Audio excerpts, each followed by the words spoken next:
السلام علیکم ویورز، میں ہوں شاکر سولنگی۔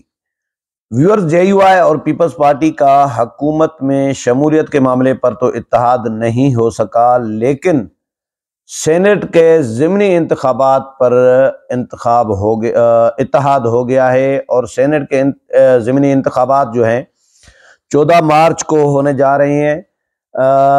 6 نشستیں خالی ہوئی ہیں سینٹ کی، اور جے یو آئی نے یوسف رضا گیلانی کی بھی حمایت کا اعلان کر دیا ہے، جو اسلام آباد سے یوسف رضا گیلانی کی سینٹ کا انتخاب ہونا ہے 14 مارچ کو، کیونکہ یوسف رضا گیلانی پہلے سینیٹر تھے، پھر قومی اسمبلی کا الیکشن جیت کر آئے، اور انہوں نے نوٹیفائی بھی وہ ہو گئے، اور پھر حلف بھی اٹھا لیا۔ اسپیکر، ڈپٹی اسپیکر اور وزیر اعظم کے الیکشن میں انہوں نے ووٹ بھی ڈال دیا، لیکن سینٹ کی ان کی نشست قومی اسمبلی کا ممبر کے طور پر نوٹیفائی ہوتے ہی ختم ہو گئی تھی۔ اب اسلام آباد سے نون لیگ کے ووٹوں کے ساتھ وہ دوبارہ سینیٹر بننے جا رہے ہیں۔ یہ نون لیگ کے ساتھ پیپلز پارٹی کی پہلے سے کمٹمنٹ تھی، انڈرسٹینڈنگ تھی، اور یہ ایک ایگریمنٹ تھا کہ یوسف رضا گیلانی کو دوبارہ سے نون لیگ جتوائے گی۔ پہلے بھی اسلام آباد سے جتوایا گیا تھا۔ اب نون لیگ کے 2 ایم این ایز ہیں اسلام آباد سے، اور ایک ہے استحکام پاکستان پارٹی کا ایم این اے۔ یہ 3 ووٹ پڑیں گے 2 سینیٹرز کو۔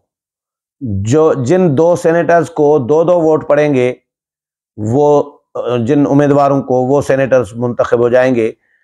اب ایک سینیٹر ابھی نشست، کیونکہ ضمنی الیکشن ہے، اگلے 3 سال ہیں یوسف رضا گیلانی کے، کیونکہ یوسف رضا گیلانی کو وہ چیئرمین سینٹ بننا ہے، یہ طے ہو چکا ہے، پیپلز پارٹی کا فیصلہ ہو چکا ہے، اس لیے ان کو دوبارہ سے سینیٹر منتخب کرایا جا رہا ہے، اور پھر یوسف رضا گیلانی کی قومی اسمبلی کی نشست پر ضمنی الیکشن ہونے جائے گا۔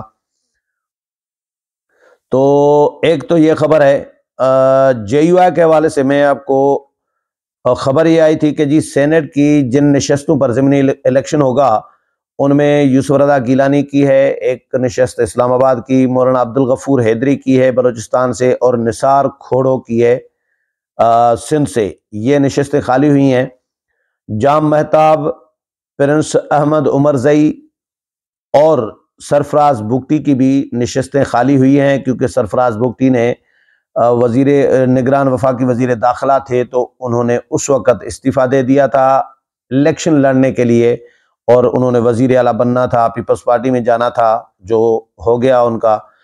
ضمنی الیکشن ہوگا، یہ سرفراز بگٹی اور ان کی بھی الیکشن پہ 6 نشستیں ہیں۔ سینٹ کا ضمنی الیکشن اسلام آباد کی 1 اور سندھ کی 2 نشستیں ہیں، جام مہتاب اور نثار کھوڑو کی، اور بلوچستان کی 3 نشستیں ہیں، سرفراز بگٹی، پرنس عمر احمد زئی عمر اور مولانا عبدالغفور حیدری۔ یہ 3 نشستیں بلوچستان سے ہیں۔ 14 مارچ کو ان پر الیکشن ہوگا، اور اسلام آباد کی جو نشست ہے یوسف رضا گیلانی کی، اس پر جے یو آئی نے حمایت کا اعلان کیا ہے۔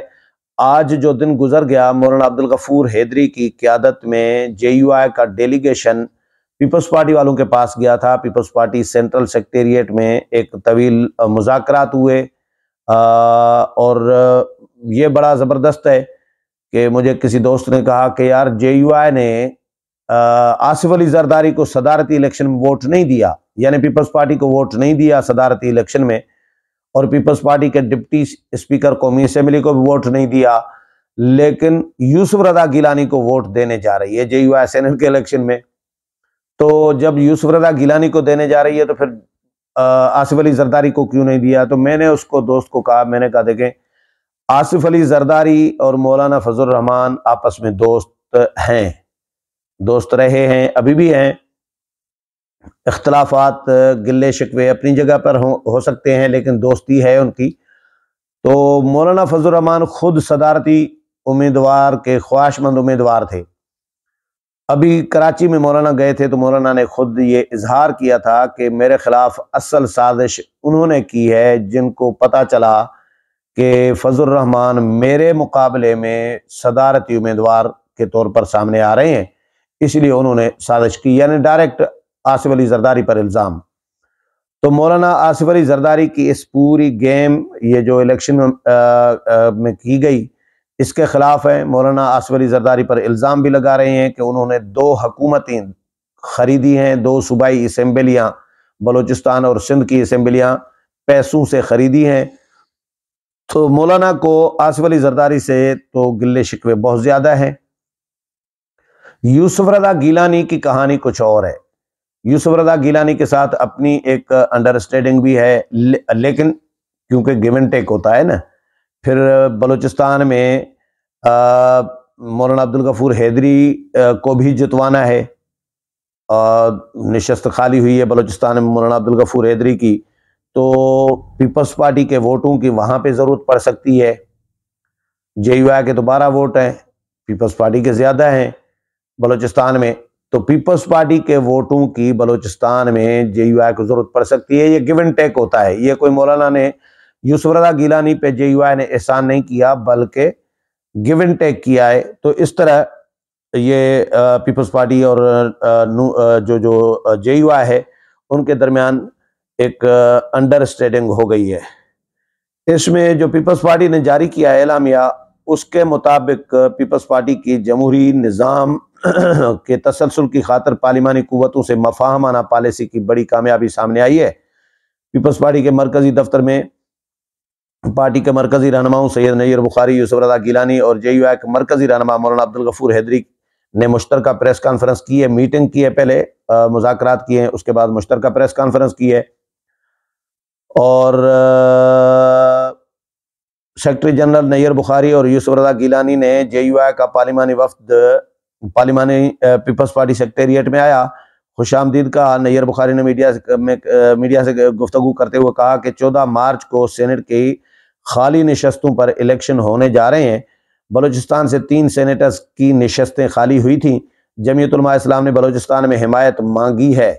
اب یہ دیکھ لیں، نیر بخاری صاحب حیدری صاحب کے ساتھ بیٹھ کر کہہ رہے ہیں کہ جمعیت علماء اسلام نے بلوچستان میں حمایت مانگی ہے۔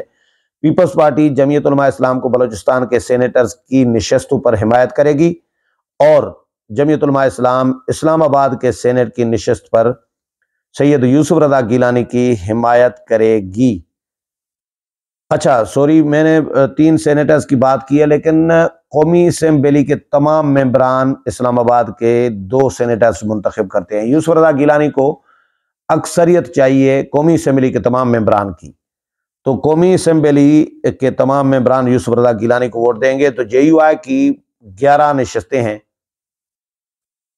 تو جے یو آئی نے پہلے تو ووٹ نہیں دیا قومی اسمبلی میں پیپلز پارٹی کو، لیکن اب جے یو آئی، کیونکہ جے یو آئی کو بھی پیپلز پارٹی ووٹ دے گی بلوچستان میں مولانا عبدالغفور حیدری کو جتوانے کے لیے، اس لیے جے یو آئی یوسف رضا گیلانی کو ووٹ کرے گی قومی اسمبلی میں۔ اچھا، بلوچستان میں حمایت مانگی ہے۔ پیپلز پارٹی جمعیت علماء اسلام کو بلوچستان کے سینیٹرز کی نشستوں پر حمایت کرے گی اور جمعیت علماء اسلام اسلام آباد کی سینٹ کی نشست پر یوسف رضا گیلانی کی حمایت کرے گی۔ سیاست میں بات چیت کے دروازے بند نہیں ہوتے۔ سابق وزیر اعظم اور سینیٹر سید یوسف رضا گیلانی نے کہا کہ جی ہمیں خوشی ہے کہ جمعیت علماء اسلام کے رہنما تشریف لائے ہیں۔ ہم نے 2-3 مرتبہ مولانا فضل الرحمان سے ملاقات کی، پارلیمنٹ کے اندر ایک دوسرے کے ساتھ مل کر چلیں گے۔ سیکرٹری جنرل جے یو آئی مولانا عبدالغفور حیدری نے کہا کہ جی پیپلز پارٹی نے ہمیں خوش آمدید کہا، ہماری پہلے سے ملاقاتیں ہوئیں، پیپلز پارٹی کی حمایت سے ہمارے ممبر سینٹ سے بلا مقابلہ آ جائیں گے۔ ہم وفاق میں فی الحال حکومت سازی کا حصہ نہیں بنیں گے، پہلے والا ہی فیصلہ برقرار ہے۔ ماہ رمضان کے بعد اجلاس ہے جس میں آئندہ کی حکمت عملی پر غور کریں گے۔ اس موقع پر جے یو آئی کے ایم این اے حاجی عثمان بادینی، ایم پی اے یونس عزیز زہری، پیپلز پارٹی کے امجد آفریدی وغیرہ اور دیگر موجود تھے۔ اچھا، ایک اور خبر بھی ہے، یہ اچھی بات ہے، جے یو آئی اور پیپلز پارٹی ایک دوسرے کے سینیٹرز کو سپورٹ کر رہے ہیں، یہ سیاست میں ہوتا رہتا ہے۔ ایک اور خبر ہے کہ اس وقت سینٹ غیر فعال ہو چکا ہے۔ ملک کی تاریخ میں پہلی بار سویلین دور حکومت میں سینٹ غیر فعال ہو چکا ہے۔ چیئرمین اور ڈپٹی چیئرمین کی ریٹائرمنٹ کے باعث ایوان بالا کا کوئی سربراہ اس وقت نہیں رہا۔ چیئرمین سینٹ صادق سنجرانی نے بلوچستان اسمبلی کا رکن منتخب ہونے پر عہدہ چھوڑ دیا تھا۔ ان کی جگہ پر ڈپٹی چیئرمین مرزا محمد آفریدی کو قائم مقام چیئرمین کی ذمہ داری دی گئی تھی۔ 3 روز بعد ان کی بھی ریٹائرمنٹ کے ساتھ ہی سینٹ غیر فعال ہو گیا ہے۔ اس سے قبل 2 فوجی ادوار میں قومی اسمبلی کے ساتھ سینٹ کو بھی ختم کر دیا گیا تھا۔ 5 جولائی 1977 کو جنرل ضیاء الحق نے مارشل لا لگا کر آئین کو معطل کیا۔ سینٹ اور قومی اسمبلی بھی تحلیل کر دی تھی۔ 12 اکتوبر 1999 کو جنرل پرویز مشرف نے بھی مارشل لا لگا کر تمام اسمبلیاں توڑنے کے ساتھ سینٹ کو بھی ختم کر دیا تھا۔ جمہوری دور میں پہلی مرتبہ ایسا ہوا ہے کہ اس وقت نہ صرف سینٹ نامکمل بلکہ اس کا کوئی سربراہ بھی نہیں ہے۔ آئین پاکستان کے تحت سینٹ کو ایک مستقل ادارے کی حیثیت حاصل ہے۔ ارکان کی مدت 6 سال ہونے کے باوجود ہر 3 سال بعد نصف سینیٹر ریٹائر ہو جاتے ہیں۔ چیئرمین اور ڈپٹی چیئرمین دونوں ہی عہدے پر نہ رہیں تو ایوان کا سربراہ کون ہوگا؟ سینٹ رولز میں اس حوالے سے کوئی رہنمائی موجود نہیں ہے۔ چیئرمین سینٹ کو اسپیکر قومی اسمبلی کی طرز کا اختیار دینے سے متعلق پارلیمانی کمیٹی میں بھی ترمیم سے متعلق تجویز پر اتفاق نہیں ہو سکا تھا۔ یہ 2 خبریں تھیں جو آپ کے ساتھ شیئر کی ہیں۔ اگلے پروگرام میں پھر ملاقات ہوگی، تب تک اجازت چاہتا ہوں۔ اللہ حافظ۔